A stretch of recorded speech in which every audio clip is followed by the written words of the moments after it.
This is the time when the gods descended from heaven and co-inhabited the earth with mankind. Mel Gibson has revealed that he uncovered a version of Jesus that, according to him, was hidden from the world for over 1,700 years. This isn't just speculation or conspiracy talk.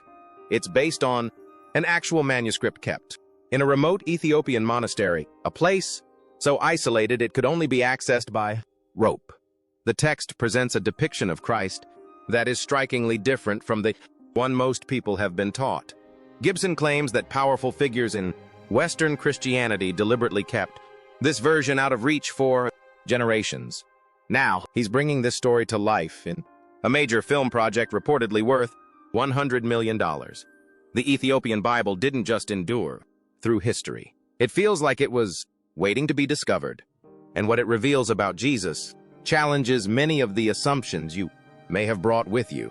If uncovering hidden pieces of history fascinates you, consider subscribing and turning on notifications, because what comes next might completely reshape how you see the story of Jesus Christ. This is the perspective of a filmmaker who chose to look beyond the familiar paths. Even early church thinkers weren't fully in agreement on some of these ideas. For example, interpretations of Genesis 6 have long been debated, especially the passage where the sons of God saw that the daughters of men were beautiful and formed relationships with them, a moment that has sparked different explanations for centuries. In 2004, Mel Gibson directed The Passion of the Christ, filming it in Aramaic, Latin, and Hebrew. There were no Hollywood shortcuts or attempts to make it more comfortable for mainstream audiences. Instead, it portrayed the final 12 hours of Jesus' life with intense realism, the brutal scourging, the crown of thorns, and the painful journey to Calvary. Critics felt it was too graphic, but many viewers saw it as one of the most powerful and honest depictions of Christ's suffering ever put on screen. Despite being made on a relatively modest budget, the film went on to earn over $600 million worldwide, becoming the highest-grossing R-rated film in American history for nearly 2 decades. But Gibson has repeatedly said that this film only told part of the story. For more than 20 years, he has been working on a sequel, something he describes as a project that has stayed with him, one he couldn't abandon even during difficult moments in his career. The film is now officially titled The Resurrection of the Christ. It's planned as a 2-part project, backed by Lionsgate with a reported budget of around $100 million. Production is already underway at Cinecittà Studios in Rome, and the first part is expected to be released on Good Friday in 2027. The second part is set to arrive 40 days later on Ascension Day. But here's something many people don't realize about what Gibson has been planning. In a 2022 interview with the National Catholic Register, he explained that the film wouldn't follow a simple linear storyline.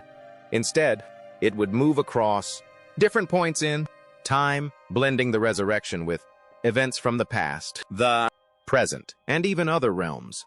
He said the story would begin with the fall of the angels, which means stepping into an entirely different dimension of the narrative.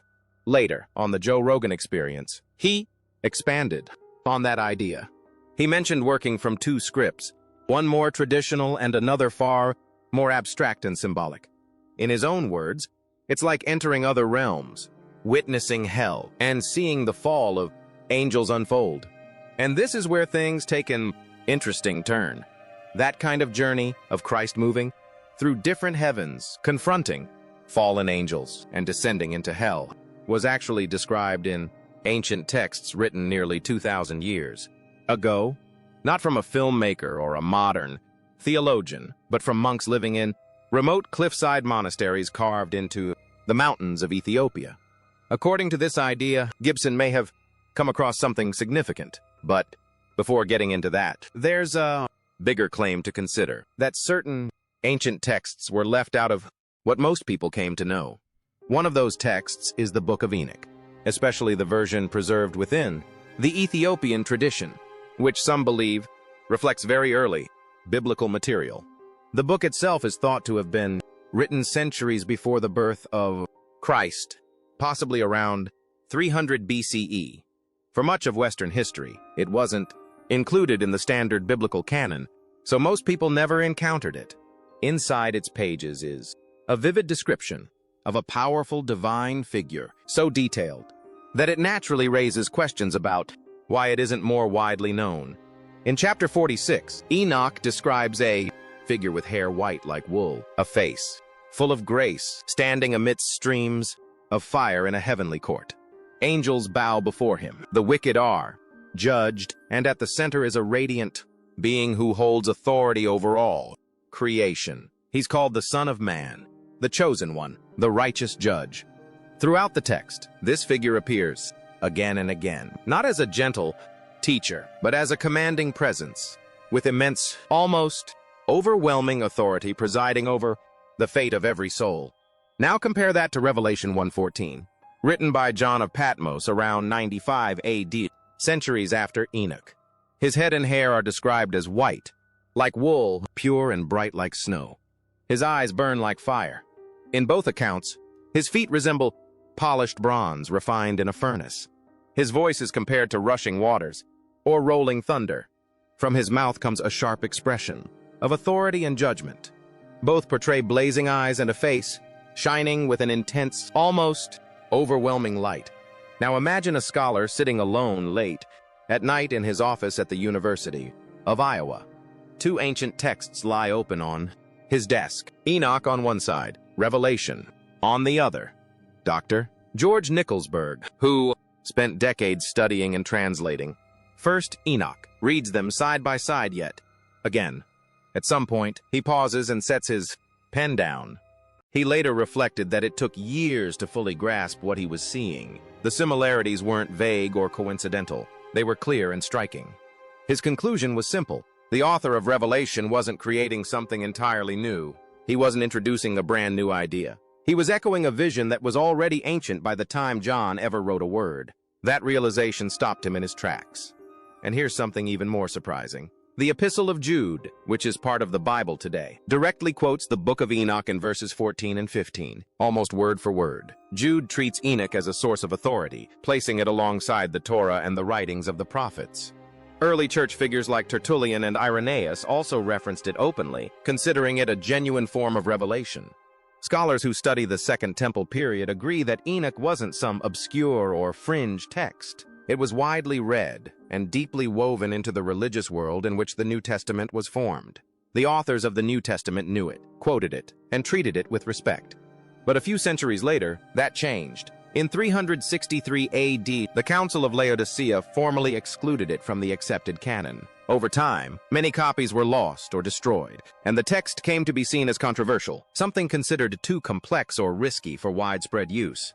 That became the official stance. Still, not all copies disappeared, and what survived goes far beyond a simple description of Christ. It offers a very different perspective on his role and purpose. What's often overlooked is how any of this managed to survive at all.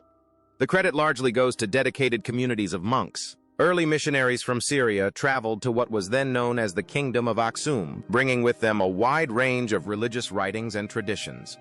Gibson has said that his film is about bringing back something ancient, something he believes was intentionally hidden, and in many ways, that idea lines up with history. The place where these texts were preserved is one of the most remote regions in the world, far from the reach of those who once tried to control or limit certain writings. The Ethiopian Orthodox Church traces its origins back to the 4th century during the reign of King Ezana of Aksum, making Ethiopia one of the oldest Christian nations on earth. Its scriptures were written and preserved in Ge'ez, an ancient sacred language that became a foundation for Christian literature long before Latin or Greek took prominence. When Islamic expansion spread across North Africa in the 7th century, Ethiopia remained largely isolated, a Christian stronghold surrounded by change. Cut off from major councils, official decrees, and the upheavals affecting other regions, this isolation played the crucial role in preserving its traditions. High in the Tigray Mountains, monasteries carved into steep cliffs, reachable only by rope or by climbing, became sanctuaries for these texts. There, monks carefully copied manuscripts by hand, generation after generation, century after century. In dimly lit rooms illuminated by oil lamps, they created ink from natural minerals and plants, writing on parchment made from animal skins. Each manuscript required months of work, sometimes even years, to complete. They continued this work because, to them, these weren't forbidden writings or dangerous ideas. They were preserving what they believed to be sacred truth, exactly as it had been passed down through generations. There's powerful evidence of what they protected. Imagine a French art historian arriving at a remote mountain monastery, a place virtually unknown to the Western world. Jacques Mercier traveled to Ethiopia to study early Christian texts, but even he wasn't prepared for what he discovered.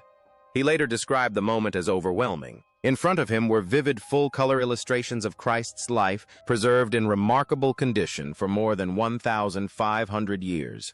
Manuscripts that no outsider had closely examined in centuries.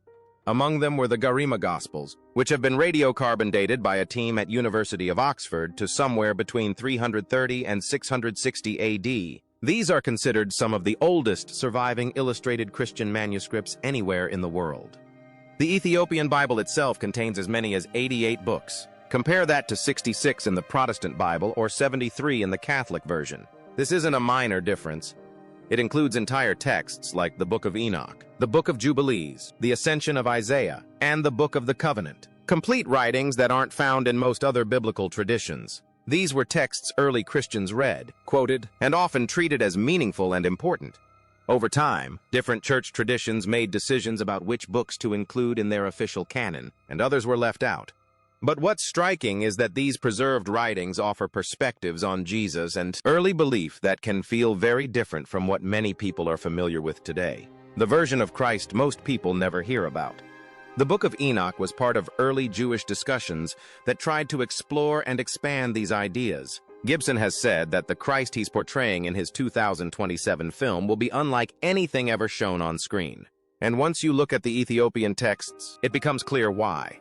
In Western art and tradition, Jesus is usually presented as calm, gentle, and comforting. Soft features, kind eyes, the good shepherd, the friend of sinners, the one who teaches forgiveness. Those elements are real, but they don't tell the whole story. The Ethiopian writings point to something deeper beneath that familiar image, something that, over time, was often softened or less emphasized in Western interpretations. In these texts, Christ isn't only compassionate, he's vast and powerful, both savior and judge, healer and authority. He is a presence that brings comfort, but also one that inspires awe. His appearance is described in striking, symbolic ways. Hair bright like sunlit wool, eyes burning with intensity, and a face shining with overwhelming light, yet still carrying a sense of peace. His voice isn't just heard, it's felt, echoing with force and authority. Around him, everything seems to shift. Time, space, and the very order of things, reflecting a figure who is not just human, but cosmic in scale. The very fabric of existence seems to tremble in his presence. Not just as a poetic image, but as a way of expressing how overwhelming and powerful that presence is described to be.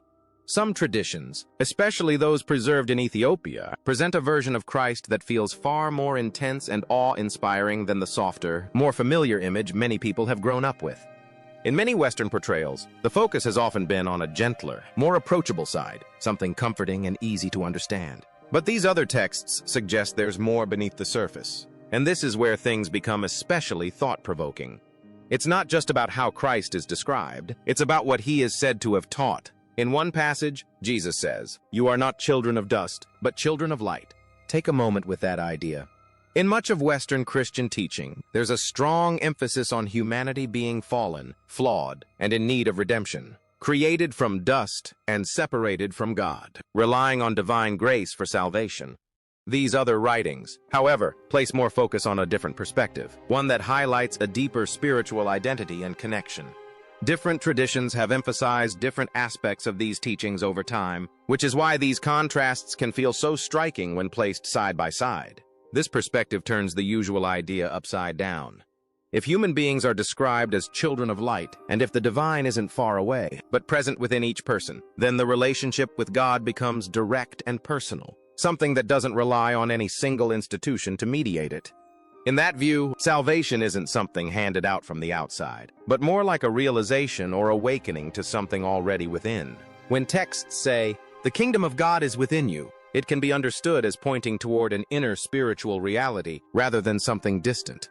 Historically, many religious institutions, especially in medieval Europe, were built around structured systems of worship and authority. Practices like tithes, indulgences, and sacraments were part of how communities functioned, both spiritually and socially. At the same time, these systems were based on a theological framework that emphasized the role of the church as a guide or intermediary between people and the divine. If you shift that framework toward a more direct, personal connection with God, it naturally raises questions about how much mediation is actually needed. That doesn't erase the value many people find in religious institutions, but it does highlight a different way of understanding faith, one that's more inward and individual. Some Ethiopian texts also include passages that read like warnings about the future, suggesting that people might one day create their own images or ideas of the divine and focus on those instead of seeking deeper truth. During periods like the Renaissance, artists reimagined Christ in ways that reflected their own cultures, which shaped how generations came to visualize him. All of this shows how interpretations of spiritual ideas can evolve over time, sometimes emphasizing structure and tradition, and other times pointing people back toward a more personal, internal understanding. Over time, those images, shaped by art and culture, gradually replaced the more radiant, cosmic vision of Christ found in some of the oldest writings. Centuries earlier, certain texts had already warned that people might begin creating their own versions of the divine. Whether you see that as prophecy or interpretation, it does echo what later happened as different traditions and artistic styles reshaped how Christ was portrayed. As Christianity developed, church leaders made decisions about which writings would be included in the official canon and which would not. Councils like the Council of Laodicea in 363 AD excluded works like the Book of Enoch, and texts such as the Ascension of Isaiah came to be labeled apocryphal. These choices helped shape the version of Scripture most widely known today. Still, not every copy disappeared. Some survived, especially in places like Ethiopia, where different traditions were preserved. And one of those texts, in particular, describes ideas that feel strikingly similar to what Gibson has hinted at for his film. When he spoke about showing Christ moving through other realms, witnessing the fall of angels, and descending into deeper spiritual dimensions, it closely resembles the journey described in the Ascension of Isaiah, a text written around the late 1st or early 2nd century, roughly the same era as parts of the New Testament. This writing presents a detailed vision of multiple levels of heaven, 7 in total. It's not just symbolic language, but a structured description of different realms, each with its own order, beings, and closeness to the divine. In the first heaven, angels are described as watching over the earth. In the second, celestial movements, like stars and heavenly bodies, are guided. By the third, Isaiah is shown paradise itself, including the tree of life. As the journey continues, the imagery becomes even more vivid. Gates of living fire, surfaces that shine like starlight, and spaces that feel less like physical structures and more like pure energy. By the time he reaches the 6th heaven, the experience becomes overwhelming. The brilliance and presence of the beings there are described as almost too much for a human to endure. And yet, even that level is portrayed as only a reflection of something far greater beyond. Then comes the 7th heaven, a realm described as so overwhelming that no created being could naturally exist there. In this vision, Isaiah encounters the Beloved One, a figure of immense radiance and authority, preparing to enter human existence. This is where the account becomes especially striking. It doesn't describe Christ simply descending straight from heaven to earth. Instead, at each level, he intentionally conceals his true nature so the beings in those realms can perceive him. In the 6th heaven, he appears like one of its own. In the 5th, he takes on the form of that level, and so on. His brilliance seems to dim at each stage, not because his power is fading, but because he is choosing to hold it back. Step by step, he takes on limitation, like something infinite carefully compressing itself into a finite form. It's not portrayed as an accident or a fall, but as a deliberate act of self-restraint, carried out with complete intention across different levels of existence. At every stage of this descent, he is choosing to become smaller, not out of necessity, but because the mission requires it. By the time he arrives in Bethlehem as a human child, even the lower angels see nothing unusual, just an ordinary infant. The idea is that the true nature within him remains hidden, recognized only by God the Father and the Spirit, while everything else sees only what appears on the surface. From this perspective, even the crucifixion takes on a different meaning.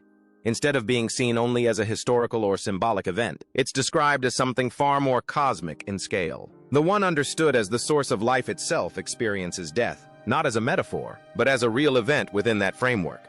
And in that moment, it's as if the very foundation of existence pauses, creating a silence that reshapes everything. In this view, the darkness at the crucifixion isn't just described as a change in weather, and the earthquake isn't seen as a simple natural event. Instead, they're portrayed as creation itself reacting, as if the whole world responds to the death of the one believed to sustain it. The idea is that the universe feels the moment because it was brought into being by the very presence that has just gone silent. Then comes the resurrection, not just as a body returning to life, but as the full restoration of limitless power that had been willingly contained within human form. Every layer of restraint is lifted at once, every veil removed, revealing an overwhelming radiance. It's not gradual or gentle. It's something so intense that those who witness it struggle to comprehend it. The disciples aren't simply comforted, they're shaken. The guards at the tomb collapse, unable to process what they're encountering. Even the stone isn't just moved aside.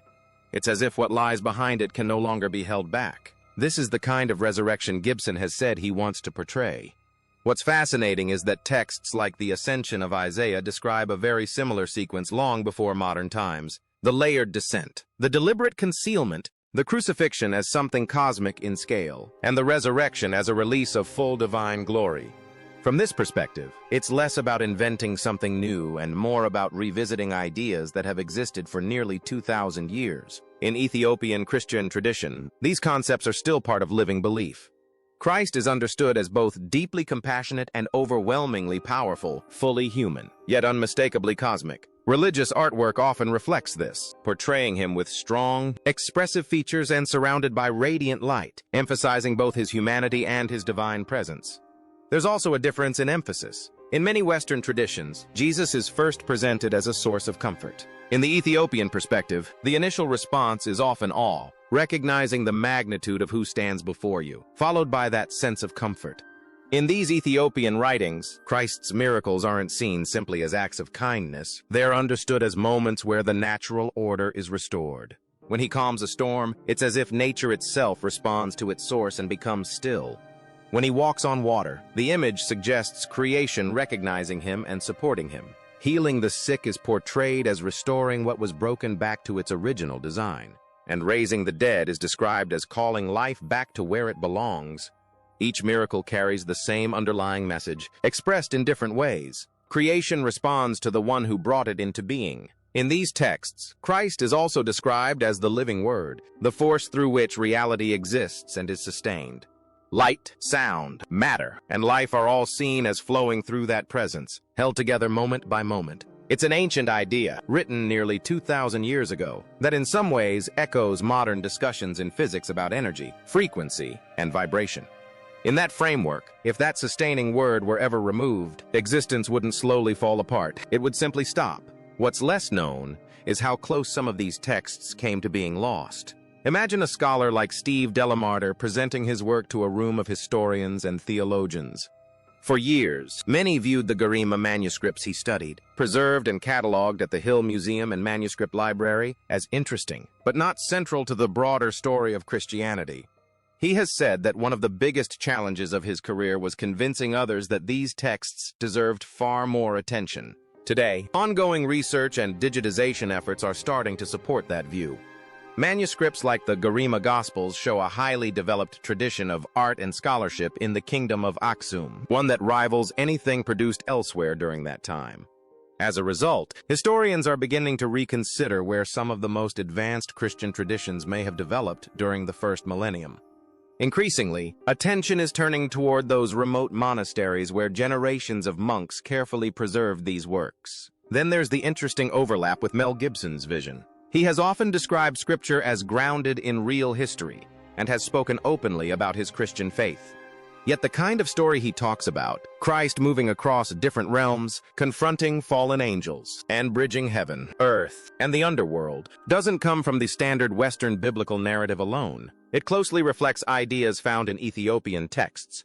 Whether Gibson directly drew from those sources or arrived at similar ideas through his own interpretation, the parallels are hard to ignore. And that leads to an important point. The gentle, familiar image of Jesus seen in much of Renaissance art was shaped over time.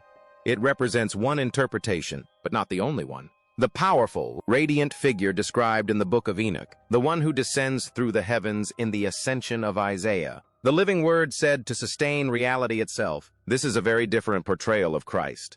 It's one that appears in some of the earliest writings, preserved for centuries in places like Ethiopia, yet largely unfamiliar to much of the world. For generations, many people never encountered this version at all. If Gibson's film follows the vision he's been describing, audiences in 2027 may see something very different from the familiar Western image of Jesus. Instead, they could be introduced to a portrayal closer to Ethiopian tradition, one that emphasizes a vast, awe-inspiring presence. A figure of immense power who chooses to enter human life, experience suffering and death, and then return to full, unrestrained glory in a way that reshapes everything around him. It also brings attention to the role of those who preserved these texts. The monks who carefully copied and protected them seemed to understand that they were safeguarding a version of Christ that wasn't widely known elsewhere. Generation after generation, they continued their work, often in isolation under difficult conditions, preserving writings they believed were important, even if the wider world wasn't aware of them. They worked by firelight, with simple tools, creating manuscripts for readers they would never meet in a future they could barely imagine. For centuries, they kept these traditions alive. Now, with a major filmmaker investing years of effort and a significant budget into bringing similar ideas to the screen, those long-preserved perspectives may reach a global audience in a new way. And it raises an interesting question.